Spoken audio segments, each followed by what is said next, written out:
ছোট্ট বন্ধুরা, অনেকটা কি আলি হইলাম যে ভিডিও করতাম কিন্তু এমন পরিস্থিতি পড়ছি আমি ভিডিও করা কিতা বাসা পর্যন্ত মুশকিল হয়ে গেছে আমার, বুঝছো না রে। কারণ 2-3 দিন অত কষ্ট করছি, আমার 35 বছরের মধ্যে এমন কষ্ট করছি না। কারণ কিতা বুঝছো না রে, আমরা তো জানি কারেন্টটা থাকতে অভ্যাস হয়ে গেছে না রে। আর এমন ফ্লাড হয়েছে, বাবার পাশে গেছিলাম আর রাস্তাঘাটে জল, বুঝছো না রে। আর সব দিকে জল দেখতে করতো, কারেন্ট তো সব দিকে খাটিয়েও রাখি দিছে।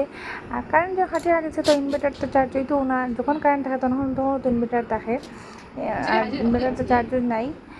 আর পরে তো কিতা করতাম, পরে হইতে তো আর বাদ দেও কিতা ভিডিও করতে আর আগে বাঁচি যাই গরম থাকিয়া, তারপরে না ভিডিও করবো।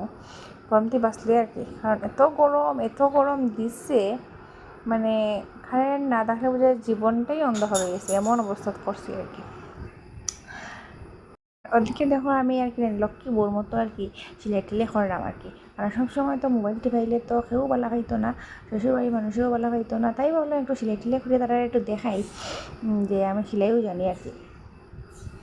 তাই একটু সেলাই টিলাই করলাম, কিন্তু কমপ্লিট করতে পারছি না।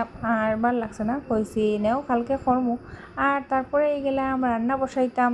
আর রান্না কিতা রান্তাম, বৃষ্টির দিন খিচুড়ি খাওয়ার তো ইচ্ছা আছিল, কিন্তু গরম মাসে খিচুড়ি হইতো না। আর আমার লাগে একটা তাই মাইদিও আমার ভালো লাগছে না। তাই একটু কাঠের বেশি আর কি পুড়িয়ে আর একটু ভাজা করলাম, করা